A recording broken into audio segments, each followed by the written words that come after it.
आपका क्वेश्चन क्या कहता है, if linear charge density of a wire as shown in the figure is lambda, then electric field at the centre पे हमें net क्या होगी, वही हमारी पूछी यहाँ पे।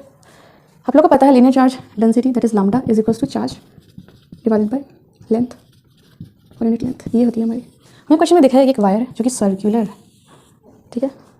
इसके सेंटर पे नेट इलेक्ट्रिक फील्ड कितनी होगी, यही हमें क्वेश्चन में पूछा। आप लोग को पता है इलेक्ट्रिक फील्ड और फोर्स का relation, electric field is equals to force divided by charge. ये होती है हमारी इलेक्ट्रिक फील्ड, ये है फोर्स चार्ज की वजह से कितना है, दिस इज टेस्ट चार्ज, ठीक है।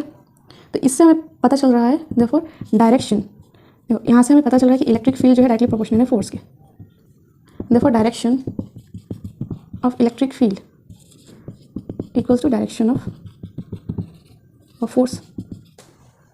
सेम रहेगा, जो फोर्स का डायरेक्शन है वही इलेक्ट्रिक फील्ड का डायरेक्शन रहेगा। अब इस वायर पे सपोज हम पॉजिटिव चार्ज मान लेते हैं, ठीक है। अगर हम इस पे एक स्मॉल चार्ज एलिमेंट लें, छोटा सा एकदम पोर्शन, एकदम स्मॉल पोर्शन, ठीक है। अब यहाँ पे सेंटर पे हम टेस्ट चार्ज क्या मान लेते हैं, यहाँ पे हमने टेस्ट चार्ज मान लेते हैं क्यू, टेस्ट चार्ज हम क्यू नॉट मान लेते हैं। टेस्ट चार्ज हमेशा पॉजिटिव होता है और उसकी वैल्यू बहुत स्मॉल होती है, वो काउंट नहीं होती है। सपोज यहाँ पे टेस्ट चार्ज क्यू नॉट है, तो इस पॉजिटिव चार्ज की वजह से स्मॉल चार्ज एलिमेंट हमने इसको कट किया स्मॉल पोर्शन, उसकी वजह से जो इलेक्ट्रिक फील्ड आएगी, देखो इसकी वजह से फोर्स का डायरेक्शन क्या होगा, रिपेल होगा इस डायरेक्शन। अब जो फोर्स का डायरेक्शन है वही हमारे इलेक्ट्रिक फील्ड का डायरेक्शन है, तो इलेक्ट्रिक फील्ड का डायरेक्शन इस डायरेक्शन में आएगा। अब इसके जस्ट अपोजिट सेम एग्जैक्ट इसके अपोजिट डायरेक्शन में चार्ज एलिमेंट हम ले लेंगे, जिसमें भी इधर भी पूरे सरफेस में चार्ज पॉजिटिव है, तो इसकी वजह से जो फोर्स आएगी उसकी डायरेक्शन रहेगी इस डायरेक्शन में फोर्स।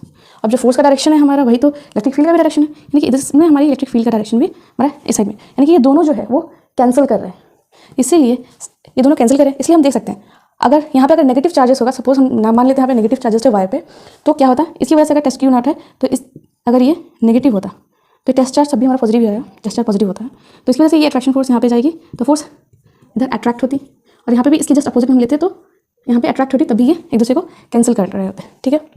फोर्सेस और फोर्स का डायरेक्शन जो होगा वो इलेक्ट्रिक फील्ड का डायरेक्शन होता है, वो हमें यहाँ से पता चल गया। तो अगर हम यहाँ पे पॉजिटिव चार्ज लेते हैं तो इस चार्ज एलिमेंट के लिए, इसके जस्ट अपोजिट चार्ज एलिमेंट के लिए जो वैल्यूज इसकी वजह से इलेक्ट्रिक फील्ड इस डायरेक्शन लग रही है, इस चार्ज एलिमेंट इलेक्ट्रिक फील्ड इस डायरेक्शन में, तो कैंसिल हो गया। सेम अगर हम इस पोर्शन के लिए, इस पोर्शन के लिए जो अपोजिट में है, ऐसे करके इसके लिए हमारी इलेक्ट्रिक फील्ड इस डायरेक्शन में जाएगी, और इस स्मॉल चार्ज एलिमेंट के लिए इतना करके इलेक्ट्रिक फील्ड हमारी इस डायरेक्शन में आएगी। तो ऐसे करेंगे तो हमारा सारा जो है कैंसिल हो जाएगा। अगर हम इस चार्ज एलिमेंट के लेंगे इसकी वजह से इस डायरेक्शन में, तो उसके अपोजिट में चार्ज एलिमेंट हम लेंगे तो इसकी वजह से हमारी जो नेट इलेक्ट्रिक फील्ड आएगी सेंटर पे वो हो जाएगी 0। तो यहाँ पे हमें electric field at the centre कोई भी ऑप्शन 0 पे हमारा देखे नहीं रखा है, लेकिन लास्ट ऑप्शन है नॉन ऑफ द अबव, इसलिए हम लोग का आंसर हो जाएगा डी।